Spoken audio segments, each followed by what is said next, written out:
திடீர்னு கார் நின்ன உடனே அங்கிருந்து இப்படி ஒரு வில்லன் வருவார், நம்ம முக ஸ்டாலின் ஐயா மாதிரி.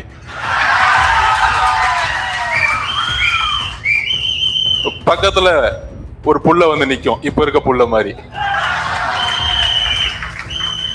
தொக்கா மாட்டிக்கிட்டாருனா தனியா வந்த. எப்பொழுது என்னுடைய தங்கை கர்ப்பிணி பைய வயிற்றுல கை வச்சாங்களோ அன்னைக்கே முடிவு பண்ணிட்டார் தலைவர் முதல்ல வட சென்னையில இறங்கணும்னு. உடனே வந்துருவாங்க சில பேர். இல்ல வட சென்னைக்கு சேகர் பாபு அண்ணன் ஒருத்தர் இருக்காரு. இல்லைங்க அண்ணன் சேகர் பாபு அண்ணன் படிச்ச ஸ்கூல்ல இங்க ஹெட் மாஸ்டர் VS பாபு வந்திருக்காரு.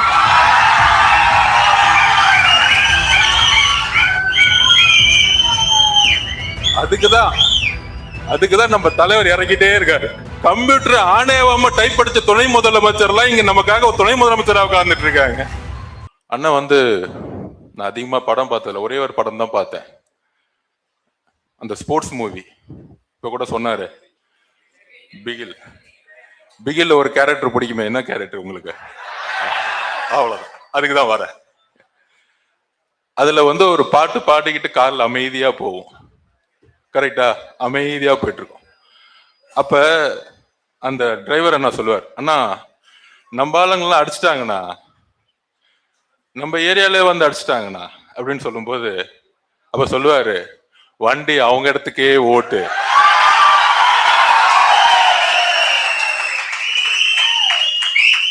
அப்ப திருப்பி அந்த டிரைவர் சொல்லுவாரு, அண்ணா நம்ம தனியா போறோம்னா யாருமே கூட இல்லைண்ணா அப்படின்னு. அப்போ ஒரு பாட்டு வரும், என்னதான் நடக்கும் நடக்கட்டுமே, சொல்லுங்க நீங்களே சொல்லுங்க, இருட்டனில் நீதி மறையட்டுமே, தன்னால தலைவன் ஒருவன் இருக்கின்றான். நம்மளுடைய தலைவர் பெரியார், நம்மளுடைய தலைவர் புரட்சி தலைவர் அம்பேத்கர்னு ஒரு 5 தலைவர் வச்சிருக்காரு. அப்படி அந்த என்ட்ருக்குள்ள போகும்போது திடீர்னு கார் நின்ன உடனே அங்கிருந்து இப்படி ஒரு வில்லன் வருவார், நம்ம முக ஸ்டாலின் ஐயா மாதிரி.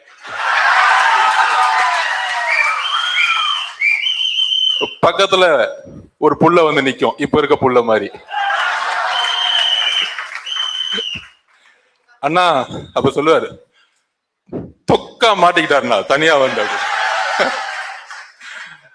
அப்ப கரெக்டா அந்த கார் திறக்கும் போதே ஒரு 5 பேர் பறந்து போவாங்க.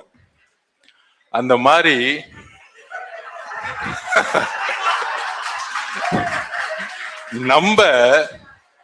நம்ம துறைமுகத்துல அமைதியா பிரச்சாரம் பண்ணிட்டு இருந்தோம்.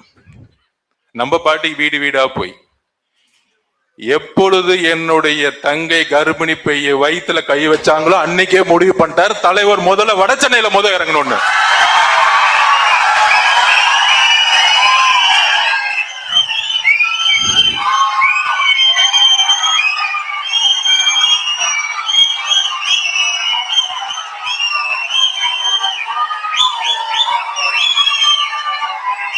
எங்க தலைவருக்கு சும்மா அந்த அறிக்கை விடுறது, இந்த ட்விட்டு போடுறது, திடீர்னு வந்து ரோட்ல ஒரு போர்டை புடிச்சுக்கிட்டு இந்த போராட்டம்னு சொல்லிட்டு செட்டிங் பண்றதுலாம் பிடிக்காது.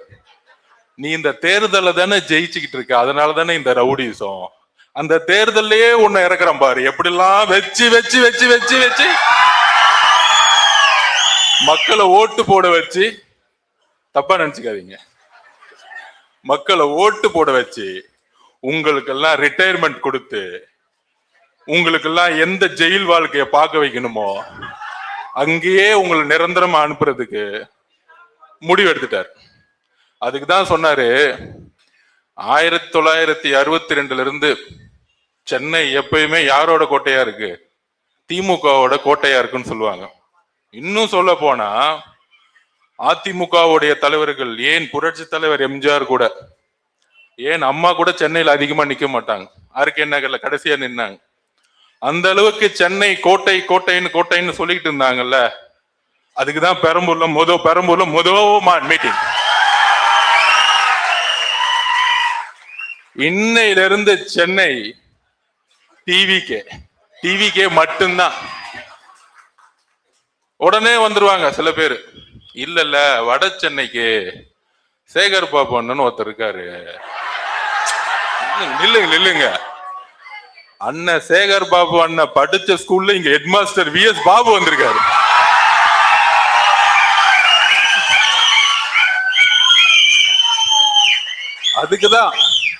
அதுக்குதான் நம்ம தலைவர் இறக்கிட்டே இருக்காரு. நீ எதெல்லாம் கையில எடுப்பியோ அண்ணன் பேசும்போது பாருங்க, வட சென்னையோட பாச பேச ஆரம்பிச்சிரு. நமக்கெல்லாம் அந்த பாச புரியாது. பொதுச்செயலர் பாச சொன்னாங்க, நீங்க உத்தரவு கொடுன நான் பாத்துக்கிறேன்னா சேகர் பாபு புரியும், பாத்துக்கிறேன்னா என்ன மீனிங் அப்படின்னு. நம்ம அறவழியில தான் போறோம். நீங்க எந்த பொருள் எடுக்கிறீங்களோ அதே பொருள் எடுக்கிறதுக்கு நம்ம வேஸ்பா பண்ணு தெரியும். ஏன்னா வட சென்னைனாலே ஒரு தவறான கண்ணோட்டத்தை திமுக உருவாகிருச்சு. வட சென்னை மக்கள்னாலே ஒரு அன்பு மிகுந்த பாசம் மிகுந்த ஒரு மக்கள். அப்படி ஓடி வரும்போதே கட்டி பிடிப்பாங்க. இங்க ஜாதி இல்ல, மதம் இல்ல, எல்லாம் தொழிலாளிகள், எல்லாம் உழைப்பாளிகள். அதனால திமுக எப்பயுமே இந்த பிரிச்சு விடுற வேலை எல்லாம் இங்க செய்ய முடியாது. ஆனா அந்த வட சென்னை வேலை எப்படி இருக்கு இன்னைக்கு? எல்லாமே மேக்சிமம் சேரிகள். மழை பெஞ்சா வெளியே வர முடியாது, பஸ் ஸ்டாண்டு கிடையாது, ஒரு காலேஜ் கிடையாது, ஒரு மருத்துவமனைக்குள்ள போக முடியாது. மழை பெஞ்சிச்சு 70க்குள்ள, உடனே கலைஞர் ஓடி வந்தார் வேட்டி தூக்கிட்டு. நானும் உங்கள ஒரு ஆள் தான். எங்க இருந்து? கோபாலபுரத்துல இருந்து ஓடி வருவார். நம்மளும் என்ன நம்பணும்? ஆமாமா, நமக்காக முதலமைச்சர் ஓடி வராரு வட சென்னையை நோக்கி வேட்டி கட்டிக்கிட்டு. சரி போச்சு, நமக்காக நம்பணும். திருப்பி 2010 அவருடைய மகன் வந்தார், ஸ்டாலின் வந்தாரு, அவரும் வேட்டி கட்டினாரு. 21 வந்துச்சு, வேட்டியில இருந்து என்ன பண்ணிட்டாங்க? ஓகே, புரிஞ்சுக்கிட்டேன். கரெக்டா ஷூட்டிங் எல்லாம் போட்டு கேமரா எல்லாம் போட்டு ஒரு கோட் ஷூட் போட்டு வந்துட்டார். சரி, அவர் தான் வந்தான்னு பார்த்தா அவர் பையன் வந்துட்டார். அதுக்கப்புறம் அவர் டிஷர்ட்டை போட்டு என்ன பண்ணிட்டு இருந்தாருன்னா, ஏதோ ஒரு கம்ப்யூட்டர் ரூம்ல உட்காந்துட்டு கம்ப்யூட்டர் டைப் பண்ணிட்டு இருக்காரு.